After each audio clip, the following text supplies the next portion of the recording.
Sonic Mania was the best 2D Sonic game that I have played, as far as I remember. And this game showed me why they were so loved, and why they were a competitive series against the Mario games at the early 90s. This game is a symbol of how much fans care about this series. It was created by fans, and the amount of stuff in here and the attention to detail is actually phenomenal. The behavior of Sonic when you do not move, the preparing pose of the spin dash of Sonic and Super Sonic, and how one tells you that he is trying to protect himself while attacking. The other one tells you, I do not need protection, I can take them all out. The opening cutscene, the attitude of the characters, the smoothest 2D Sonic gameplay that I have ever experienced, the level design, the bosses, the Chaos Emerald special stages, my goodness, the Chaos Emerald special stages, the super forms that are addicting to play with. Alright, enough rambling, let's get to it. As soon as you boot up Sonic Mania, the game is oozing with life in the start screen, and the cutscene that plays when you wait for a long amount of time and do not push any buttons is shown, and it is beautiful. And here is the attention to detail that I was talking about earlier. Sonic can't wait to just go. Tails is excited to go on this adventure. Knuckles can't wait to punch some robots and wreak some havoc. All of these things tell us about these characters and tell us about their personalities. You learn all of this stuff in the first 20 seconds of the cutscene. This shows how much these guys love this series, and when the gate opens, they just rush into it. The music in the background, the art, the atmosphere, the entire cutscene shows you and tell you will have a good time. It is relaxing. It is joyful in a non-cringy way. It gets you hyped for the adventure, and honestly, there is nothing that you could ask for more from a game, and it delivers spectacularly. When you start the game, you see Sonic and Tails riding the tornado, and they see Eggman robots and a Snatcher trying to snatch the Phantom Ruby, and then both of them are teleported to Green Hill Zone. And we start the game. And I was amazed by how smooth the gameplay was compared to the 2D Sonic games that I tried in the past.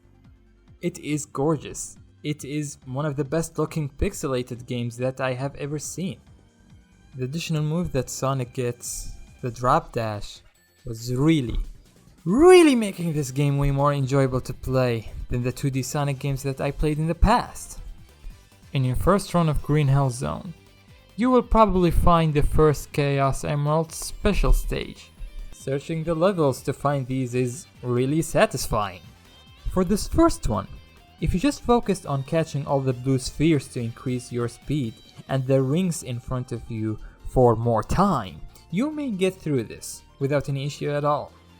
As for the hard ones, they are gonna come out later.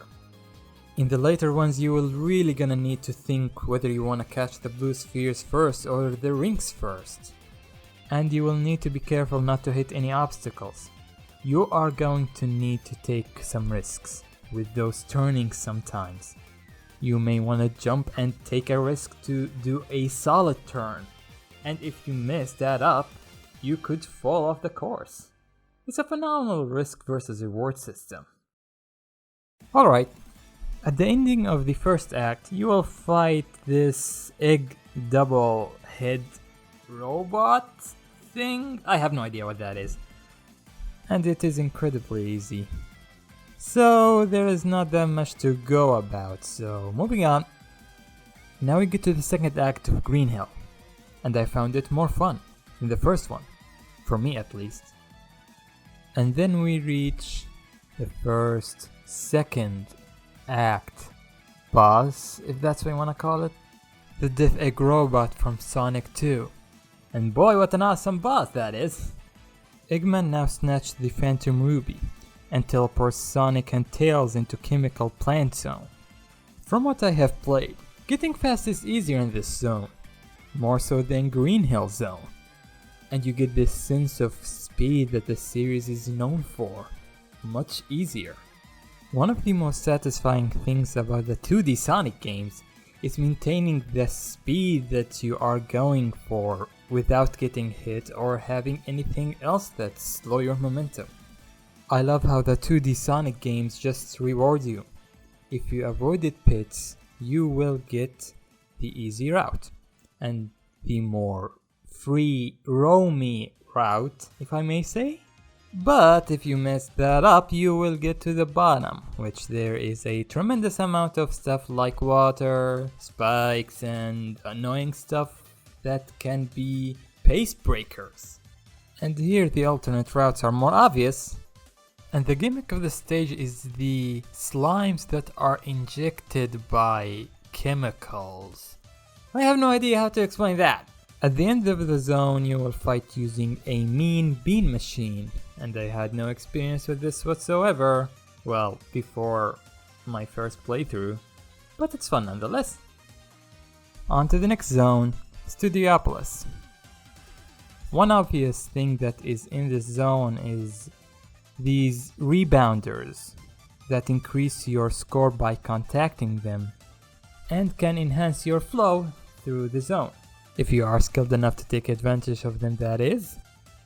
And the zone is bloated with Easter eggs, and at the end of the first act you will find the first hard-boiled heavy, and funny enough, it was the one who is featured in the opening cinematic, trying to blast Sonic.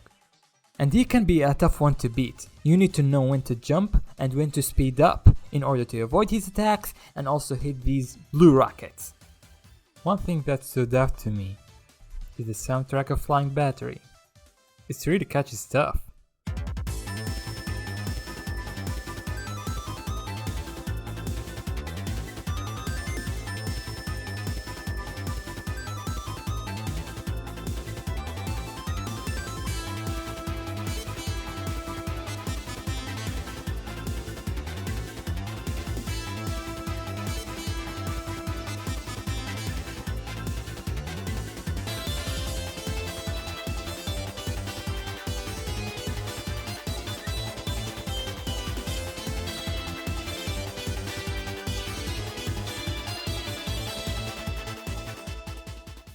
And rolling around the fan so that you can just shoot yourself in a direction, and hovering on a fan is incredibly satisfying to pull off. Press Garden is a great zone. However, the second act of it, I found it to just have more stuff, from platforming, funny freezing animations that gives you a weird but great sensation of speed. And it is by far my favorite looking stage in the entire game, and one of my favorite stages to play in this game. And the second hard-boiled heavy is a really cool boss. He uses a sword to freeze you, and he uses stars with spikes to try to hit you. And it's just, there's something that is charming about a Sonic boss that's spicy like a ninja. And of course, Eggman uses the Phantom Ruby to teleport us to Stardust Speedway. And I'll start by saying, the speed sensation of this zone is crazy, and the second act of the zone has one of my favorite soundtracks in the game. It's actually my second favorite one. What is my favorite? I'll get to that.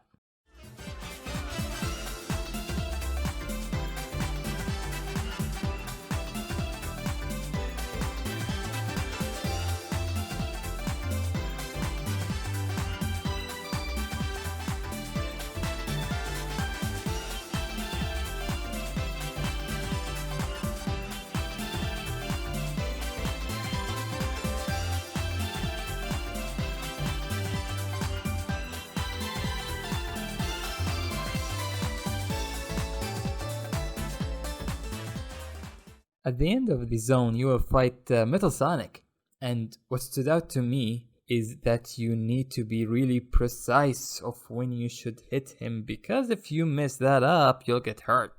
And he may not be the one or the only one who has this trait, but even so, And his boss theme is great.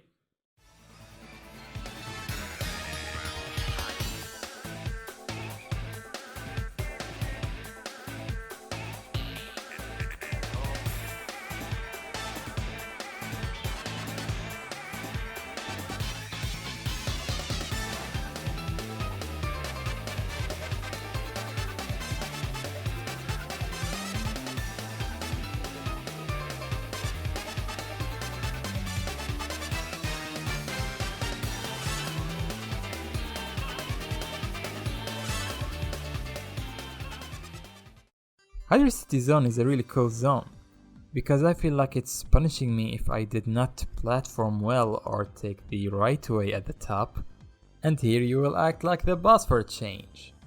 At the beginning of Mirage Salon, this yellow hardballed heavy knocks Knuckles out of the tornado, and Sonic and Tails seem to not care at all. Like seriously, what is wrong with you guys? The second act of this zone has a lot of stuff that can accelerate you higher in the air. You even have these pianos that increase your momentum, which is kinda funny to see. The final boss of the zone is great. You have these characters from Sonic Fighters.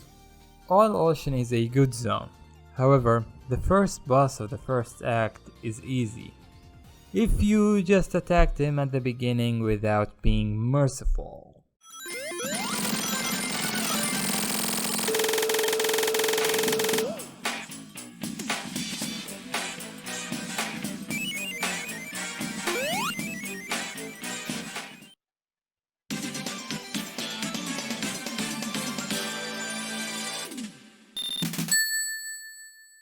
Lava Reef is great, like every zone in the game, and the hardballed heavy that was riding a motorcycle was a blast. Mainly because I was using Supersonic. Oops. In Metallic Madness, I liked the laser gimmick that transformed you into a tiny version of yourself. Watching Tiny Supersonic was kinda hilarious. As for the final zone, Titanic Monarch, this zone has a good sense of speed and gimmicks that can enhance your momentum, which makes it one of the most satisfying zones to play. Eggman as the final boss of the zone take a while to beat, because all the hardballed heavies combine their strengths together to take you down. Alright, here we go. If you collected the Chaos Emeralds by the end of the game, you will fight the final boss. And it is epic. The track that is in here is easily my favorite soundtrack of the entire game. The way this boss works is just spectacular. Instead of talking more, have a look.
Thus, the end of Sonic Mania.